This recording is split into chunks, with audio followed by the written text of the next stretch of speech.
오늘의 주요 뉴스입니다. 바이든 미국 대통령이 취임 후 첫 대면 정상회담 파트너인 스가 일본 총리를 만나 중국 견제에 뜻을 모았습니다.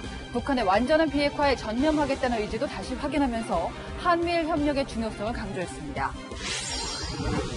LG에너지솔루션이 미국에 2조 7천억 원 규모의 배터리 공장을 건설합니다. 바이든 미국 대통령의 확실한 인센티브와 강력한 규제로 우리 기업의 공장들이 줄줄이 미국으로 향하고 있습니다. 코로나19 백신 접종 주사기 일부에서 이물질이 발견됐습니다.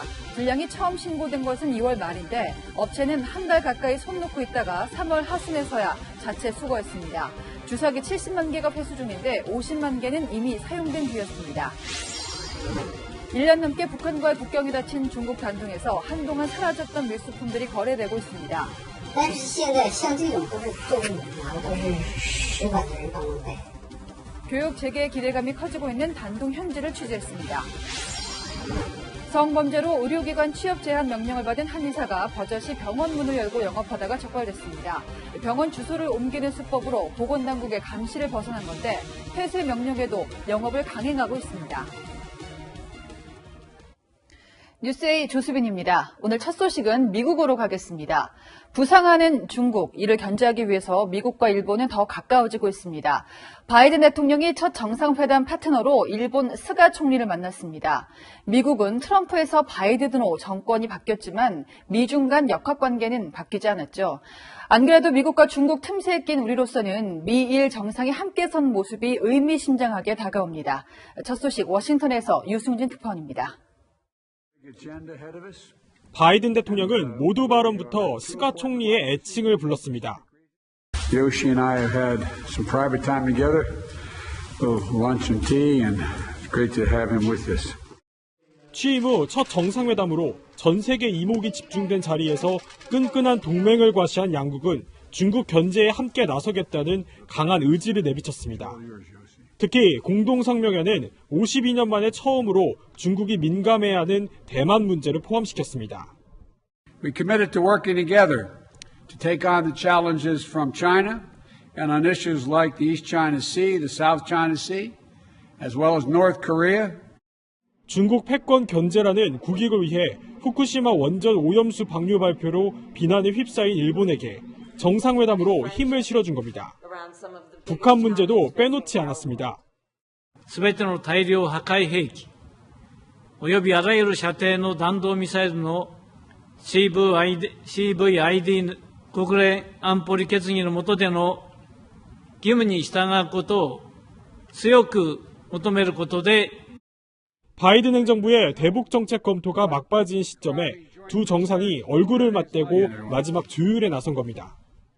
바이든 행정부가 미일 간 철통 동맹을 과시하며 중국을 압박하는 가운데 다음 달 한미 정상회담을 앞둔 우리 정부는 미국과 중국 사이에서 또다시 시험대에 올랐습니다. 워싱턴에서 채널A 뉴스 유승진입니다. 이렇게 국제정세가 빠르게 돌아가면서 우리 정부뿐 아니라 기업들도 중대한 선택의 기로에 섰습니다. LG에너지솔루션은 세계 최고 수준인 2차 전지 기술을 갖고도 폭스바겐이라는 최대 고객사를 놓치는 위기에 빠졌죠. 아예 미국 현지에 2조 7천억 원 규모의 공장을 짓기로 했습니다. 치열한 경쟁과 미국의 압박 속에 생존을 위한 승부수를 띄웠습니다. 황규락 기자입니다. LG에너지솔루션이 미국 자동차 제조사 GM과 공동으로 2조 7천억 원을 들여 미국 테네시주에 공장을 짓겠다고 밝혔습니다. 연간 35기가와트시, 고성능 전기차 47만 대를 만들 수 있는 규모로 약 1,300개의 일자리를 창출하게 됩니다. LG와 GM은 오하이오주에도 비슷한 규모의 공장을 짓고 있습니다. 미국에서 배터리 셀을 생산하지 않으면 한 10% 정도의 이제 증벌세를 부과하는 것으로 돼 있어요. 아무래도 미국에 직접 공장을 건설할 수밖에 없습니다. 확실한 인센티브와 강력한 규제로 압박하는 바이든 행정부에 우리 기업은 미국 투자에 속도를 낼 수밖에 없습니다. We're going to lead the world again. And they know better than anyone that our competitiveness depends on where you invest and how you invest.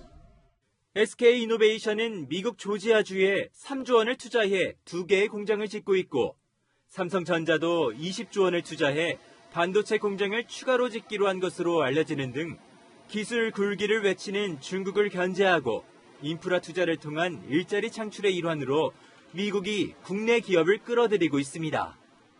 바이든이 나와서 이게 조금 강하게 정치적인 압박이 가해지는 건 틀림없는 사실이지만 이미 탈중국화와 현재화는 진행되고 있었던 과정이었다. 세계의 주도권을 되찾기 위한 미국의 행보에 우리 기업들이 직면할 압박도 거세질 것으로 보입니다. 채널A 뉴스 황규락입니다. 코로나19 신규 확진자가 658명 추가되면서 나흘째 600명대를 넘기고 있습니다. 4차 대유행이라는 경고가 쏟아지지만 이런 말들도 이제는 지치고 무뎌진 걸까요? 봄 기운이 펴진 공항에도 또 관광지에도 사람들이 가득했습니다. 전민영 기자가 다녀왔습니다. 청사 안에 사람들이 길게 줄을 섰습니다. 주말을 맞아 나들이에 나선 여행객들입니다. 오전 시간 제주로 향하는 비행기표는 대부분 매진됐습니다. 모처럼 봄나들이에 설렘을 감추지 못합니다.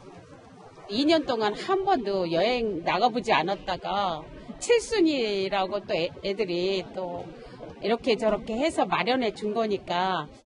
해외여행도 못 가고 그랬기 때문에 이번 계기로 이렇게 가게 되었어요. 다행히 마스크를 아기가 잘 써줘서 여행을 갔지. 공항 직원들이 나와 거리 두기를 안내했지만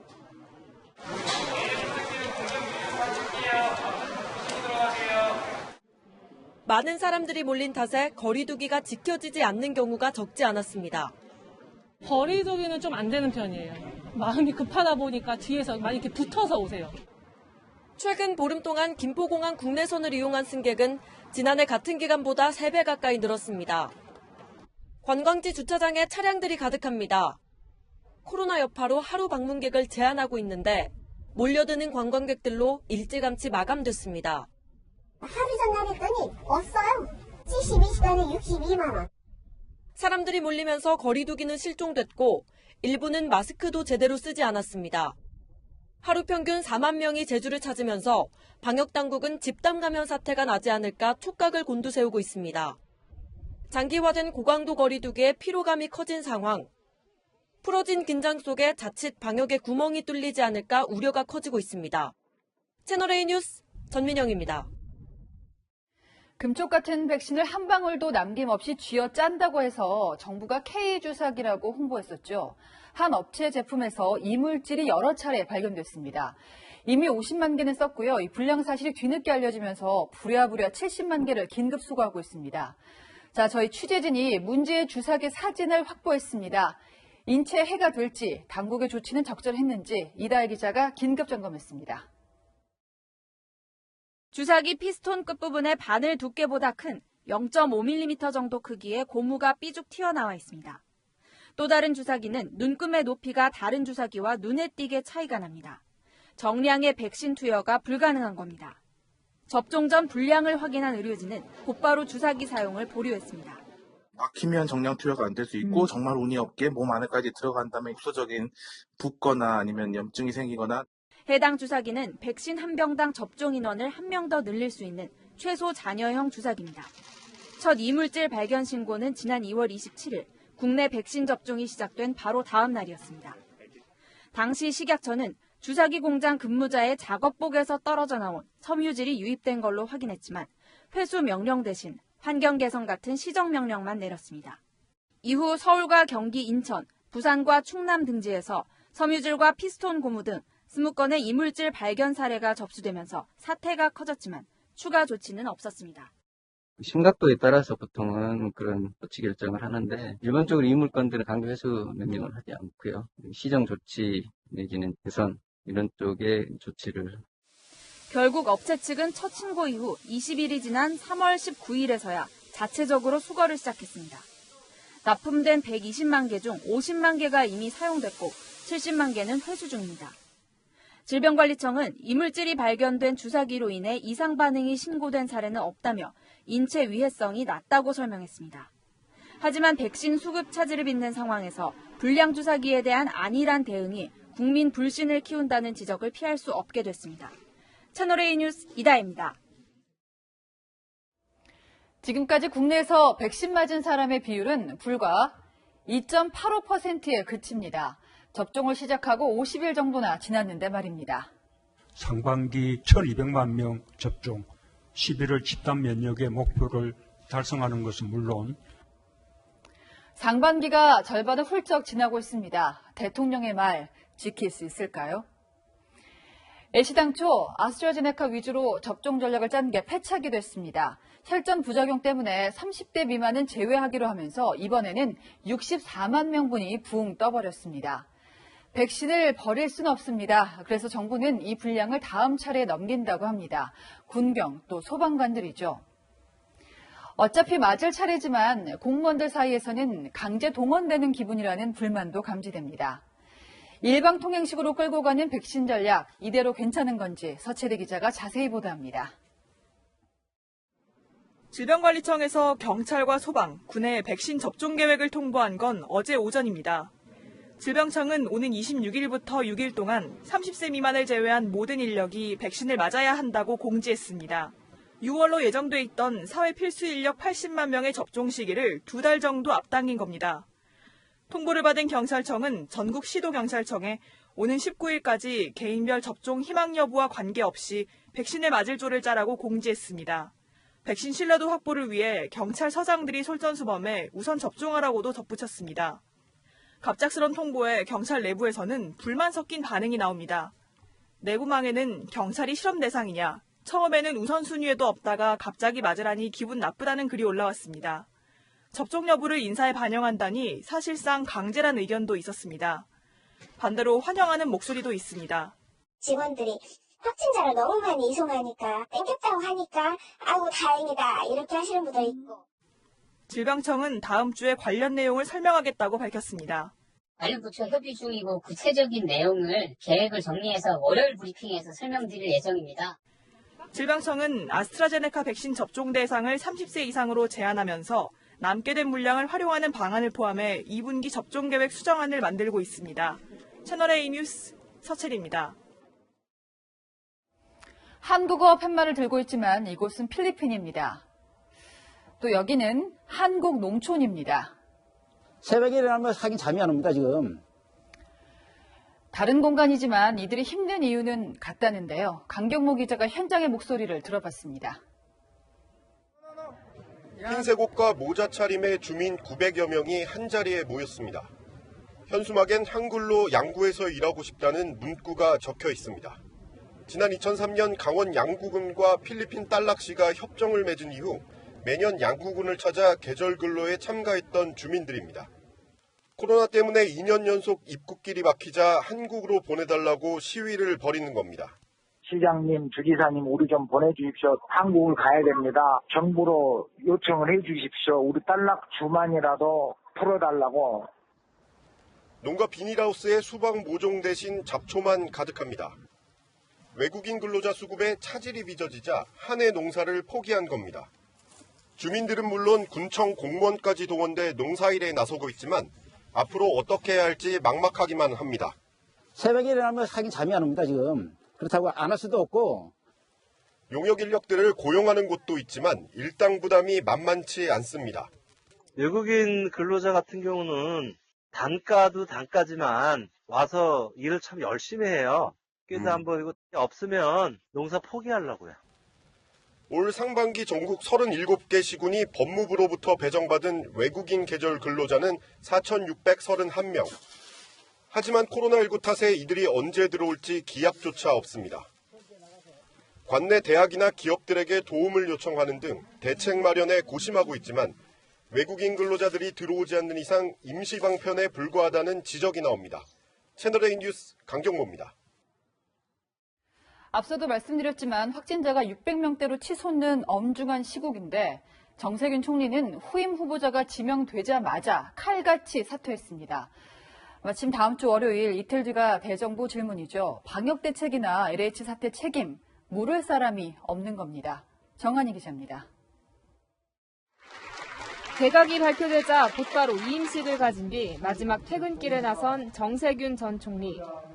저는 졸업을 하는데 아직 코로나를 졸업을 못 시켜서 걱정이죠. 당초 다음 주 대정부 질문에 출석할 것이란 관측과 달리 그 전에 사퇴한 겁니다. 대신 홍남기 경제부총리가 출석해 코로나19를 둘러싼 현안 설명에 나섭니다. 국민의힘은 백신 수급도 불안한 상황에서 유례없는 국정 공백이라고 비판했습니다. 스스로 국정에 구멍을 내는 사상 초유의 사태입니다. 정부가 국력을 모아서 백신 총력전을 벌여도 모자랄 시점에 지금 뭐 하는 짓들입니까? LH 사태로 책임론이 불거진 변창흠 전 국토부 장관도 신임 장관 취임 전 이임식을 마쳤습니다.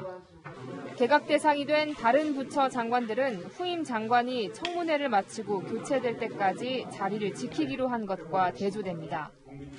앞서 조국 전 법무부 장관도 법무부 국정감사를 하루 앞두고 돌연 사퇴하면서 장관 없는 국정감사로 논란이 됐고 자신을 둘러싼 범죄 혐의에 대해서 깔끔하게 해명하면 될 텐데 국정감사 하루를 앞두고 사퇴를 했습니다. 저는 참 비겁한 사람이라고 생각합니다. 지난 2018년에는 결격 사유 문제가 불거진 강정민 원자력안전위원회 위원장이 국감날 사직서를 제출해 여당에서도 비판이 나오기도 했습니다. 채널A 뉴스 정한입니다. 그런가 하면 집권 여당인 더불어민주당은 원내대표 이어서 당대표 선거에서도 계파 공방이 재현되고 있습니다. 최수연 기자입니다. 개파색이 비교적 옅은 송영길 더불어민주당 의원이 당대표 경쟁자인 두 의원을 겨냥하며 차별화에 나섰습니다. 저는 어떤 계보에 속하지 않고 계보 찬스를 쓰지 않는 평등한 출발선에서 쓴 민주당원이다. 홍영표 의원님은 동의 모임의 지지를 받는 것으로 알려져 있고 오원식 의원님은 민평연이라는 부엉이 모임은 친문 핵심 의원들이 만들었다 논란 끝에 지난 2018년 해체됐고 민평연은 고 김근태 전 의원과 가까운 운동권 출신 의원들이 속한 모임입니다. 우원식 의원은 송영길 후보는 전당대회를 분열로 이끌지 말라며 즉각 반발했습니다. 여러 차례 도전했지만 왜 더 성장 못하고 있는지를 돌아보라며 불쾌함을 숨기지 않았습니다. 친문 홍영표 의원은 민주당의 개파는 없다며 선을 그었습니다. 친문, 비문 이런 것은 이미 오래전에 사라졌다 이렇게 생각합니다. 그러면서도 홍보물 등의 문재인 대통령을 내세우며 은연중에 친문 후보임을 강조하고 있습니다. 당대표 선거의 40%를 차지하는 친문 성향 권리당원들의 표심을 잡기 위한 경쟁도 치열해졌습니다. 문재인 정권을 지키려면 정권 재창출. 검찰개혁도 그런 거 아닙니까? 국민들 70% 이상이 동의했는데. 정안도 용인시의회 의원도 출사표를 던지면서 민주당은 내일 예비 경선을 실시해 한 명을 탈락시키고 당대표 후보 3명을 최종 결정합니다. 채널A 뉴스 최수연입니다.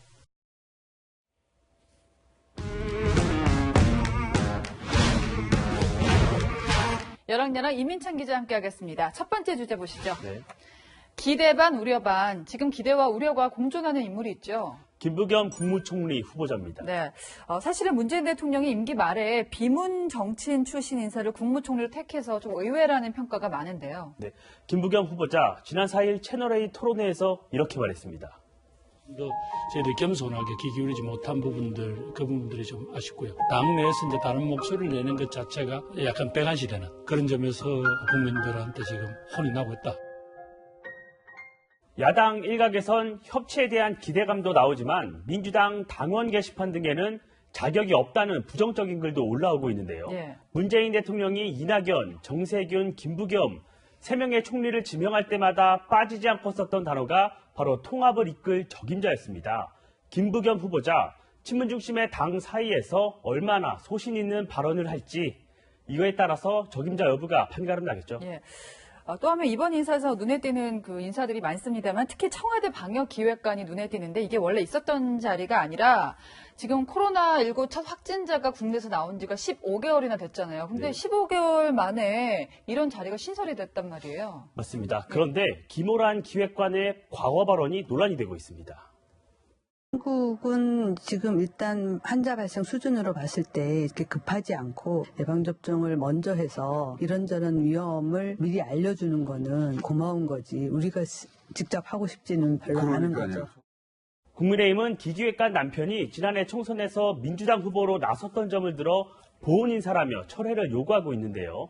청와대는 그동안 코로나19 방역 관련해선 질병관리청이 컨트롤 타워라며 힘을 실어줬습니다. 네.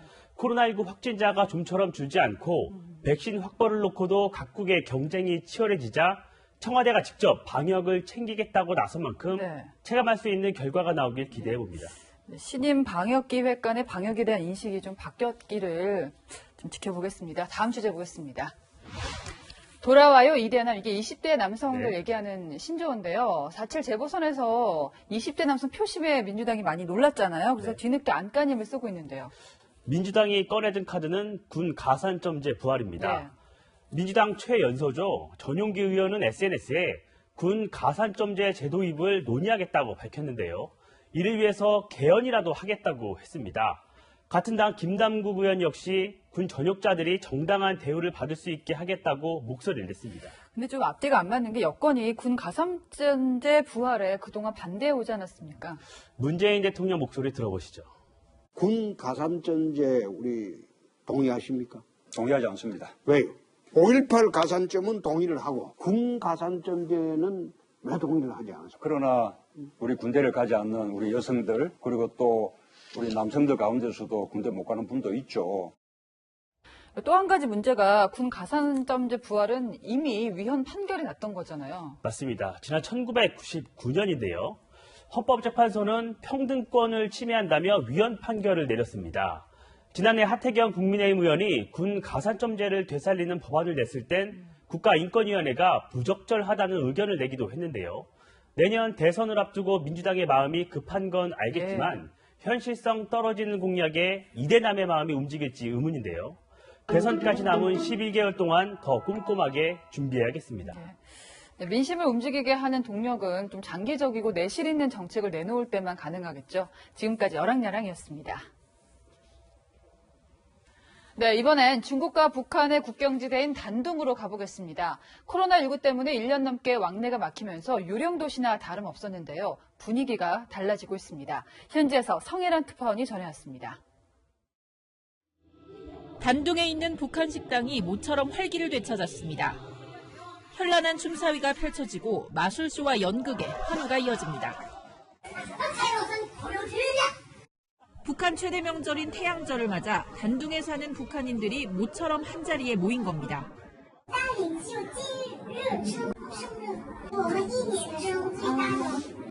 지난해부터 북한과의 교역이 끊긴 단둥의 북한 종업원들은 가족 소식조차 못 들었다고 말합니다.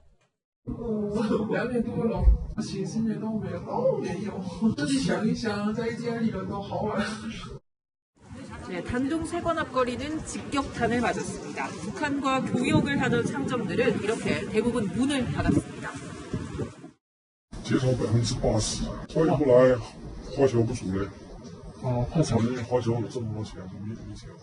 화물들을 보관해야 할 단둥 세관 내부는 텅 비어 있고 특별한 준비 모습은 보이지 않습니다.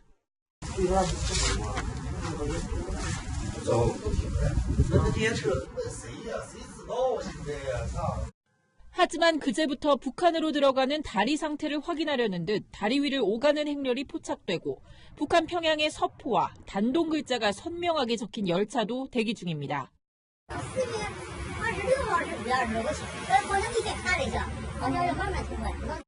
장시간 교류가 막힌 탓에 한동안 사라졌던 밀수도 고개를 내밀고 있습니다.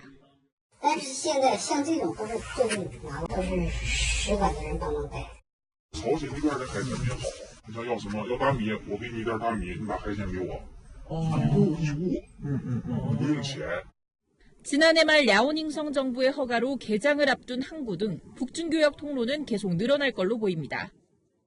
네, 제 뒤로 보이는 다리가 2014년 완공된 이후 수년째 개통되지 않고 있는 신압록강 대교입니다.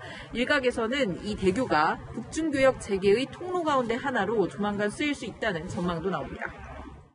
시진핑 주석이 방북 당시 개통 비용 부담까지 약속해 북중 혈맹의 상징으로 떠올랐습니다. 지금은 안전검사 입찰 공고가 붙어 개통이 임박했다는 관측입니다.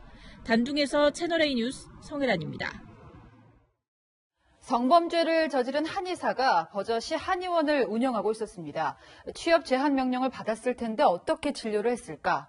법 자체에 구멍이 있었습니다. 배영진 기자입니다. 부산의 한 한의원. 코로나 사태 탓에 비대면 진료로 전환한다는 안내문이 붙어 있습니다. 이 한의원 원장은 2년 전 성범죄를 저질렀고 법원은 집행유예와 함께 2년간 의료기관 취업 제한 명령을 내렸습니다. 그런데 법원 판결이 무색하게 버젓이 영업을 해왔습니다.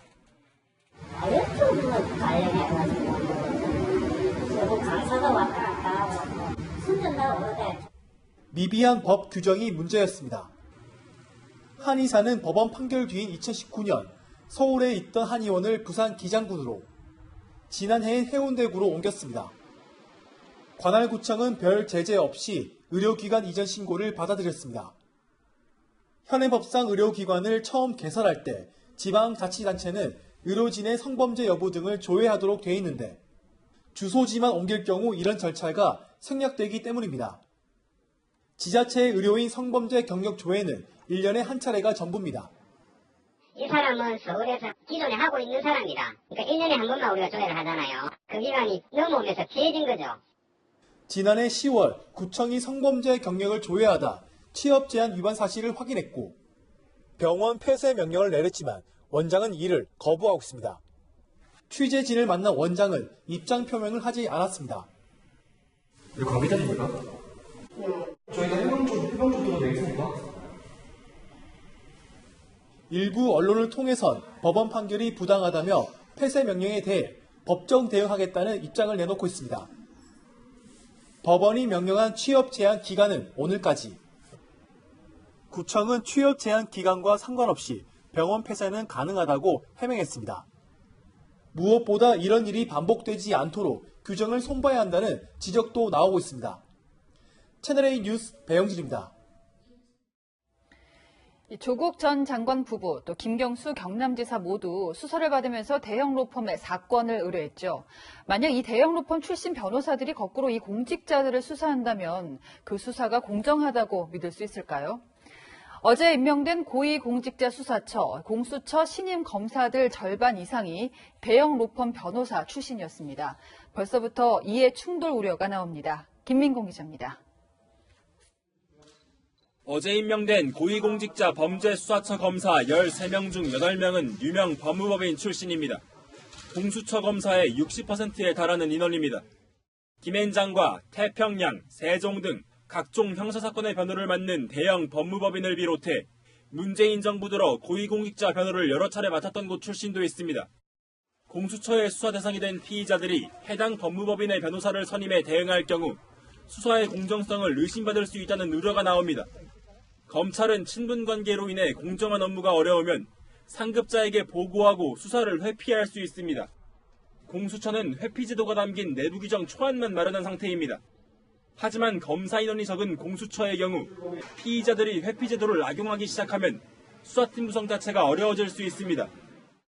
옛날 직장을 전부 다 선임을 해버리면은 이 수사가 원론적인 측면에서는 멈춰야 되는 거 아니냐 이런 논란이 사실 수사가 진척이 안 되는 상황이 될 수도 있습니다. 그래서 공수처는 제기되고 있는 우려를 고려해 내부 규정을 마련하고 있다고 설명했습니다. 채널A 뉴스 김민곤입니다.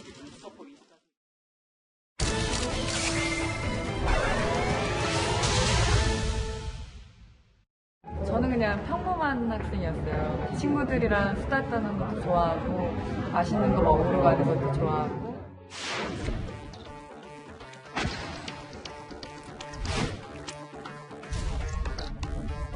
판단 능력이 떨어져가지고 상대방 얘기에 따라서 움직이는 거거든요. 그 당시에 보면 나온 걸로만 보면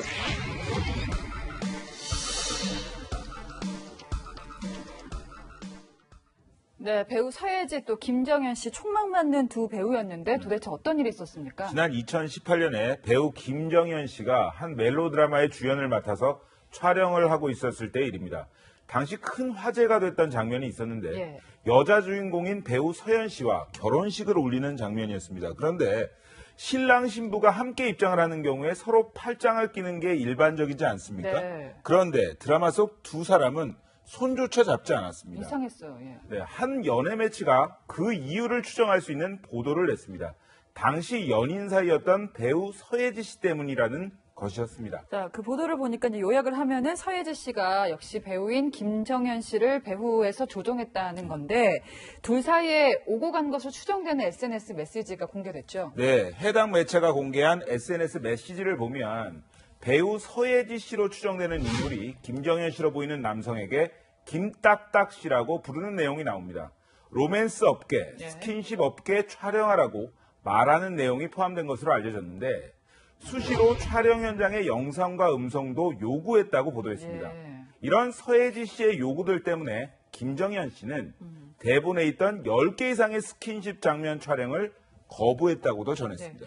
네, 이해가 안 되는 게 물론 연인 사이에서 어떤 상대방의 행위에 대해서 질투심을 느낄 수도 있는데 서예지 씨도 또 배우잖아요. 같은 배우 입장에서 이 정도라면 지나친 거 아닌가 싶은데요. 네, 전문가들은 이렇게 분석을 했습니다. 타인의 심리나 상황을 교묘하게 조작해서 상대방의 판단력을 잃게 만들고 이를 이용해서 타인을 지배하는 행위, 이른바 가스라이팅일 가능성에 주목했습니다.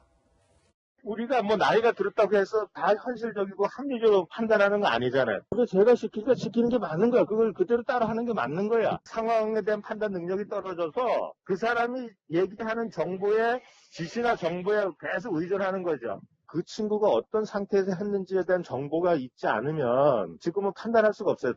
전문가 의견대로 정확히 판단할 수는 없는 상황이긴 하지만 상대방의 정신을 지배하는 행위, 이런 행위도 상당히 위험해 보이는데요. 이게 만약에 사실이라면 처벌을 할 수 있는 겁니까?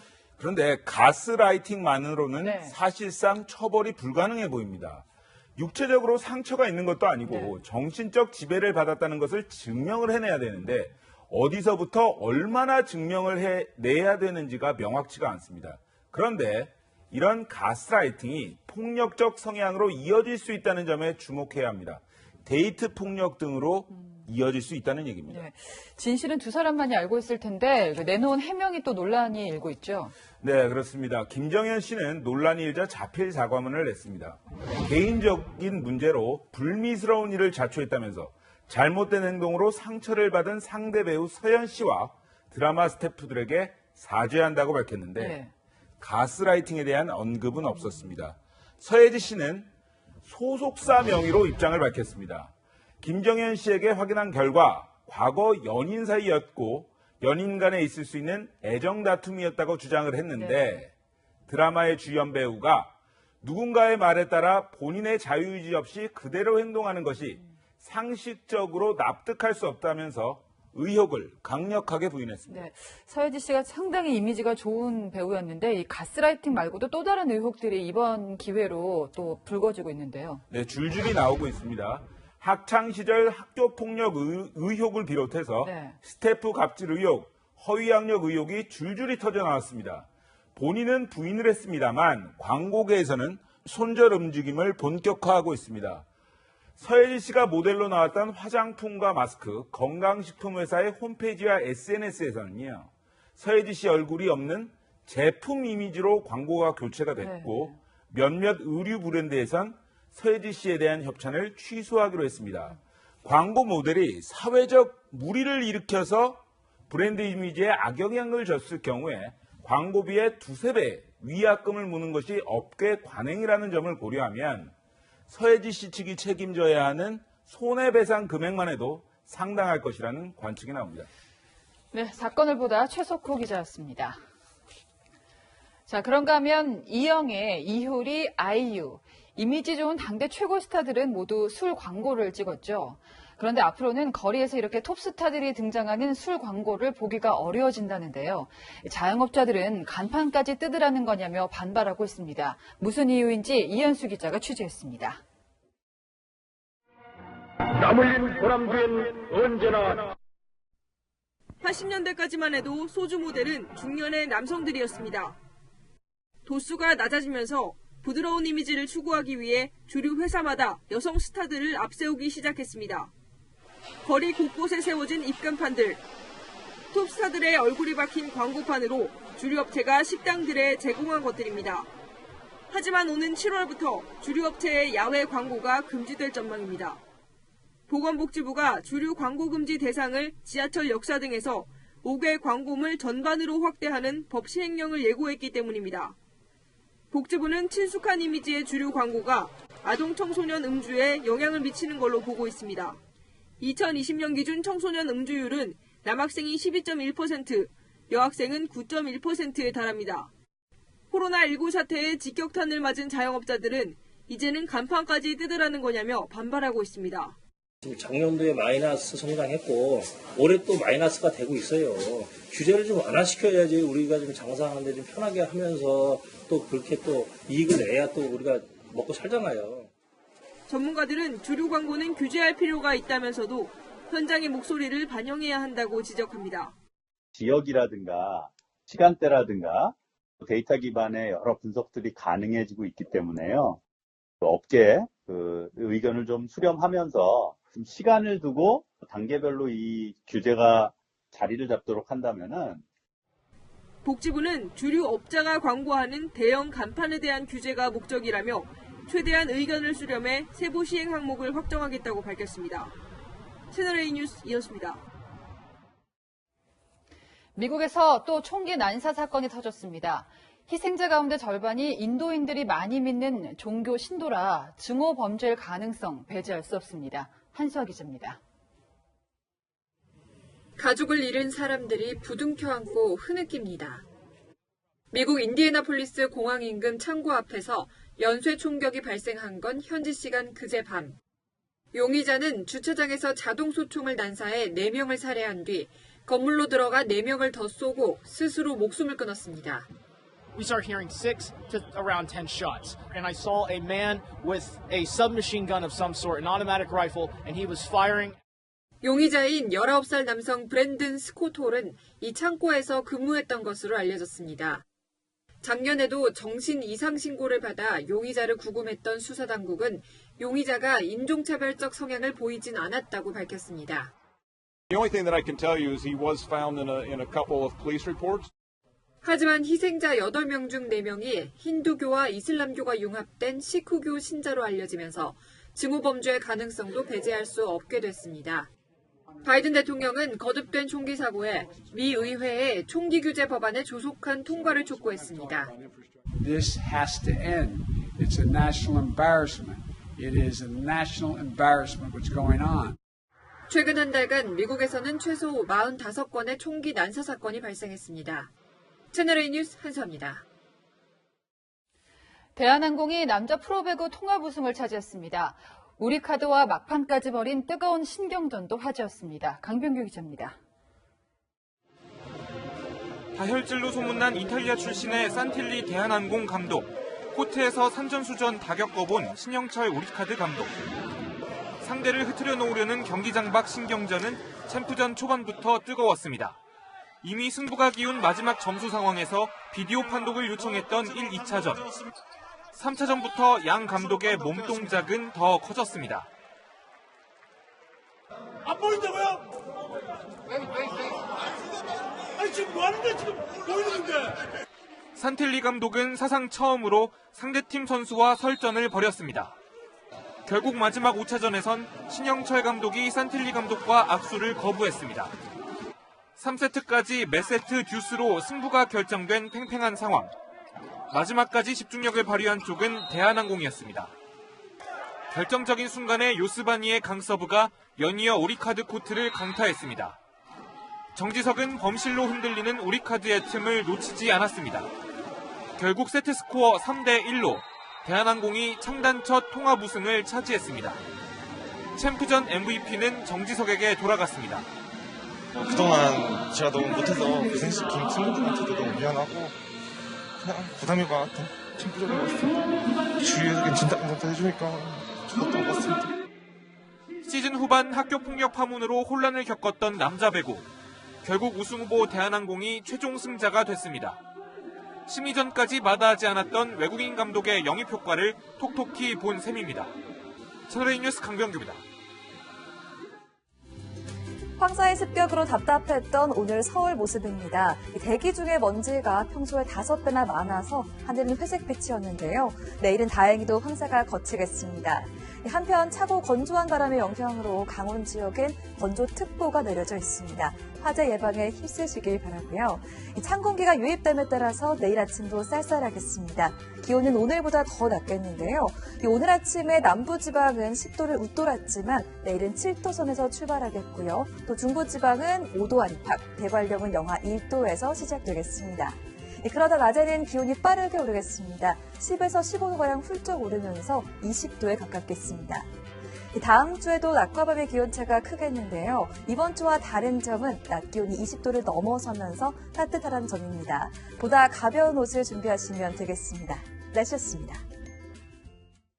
시청해주신 여러분 고맙습니다. 내일도 뉴스입니다.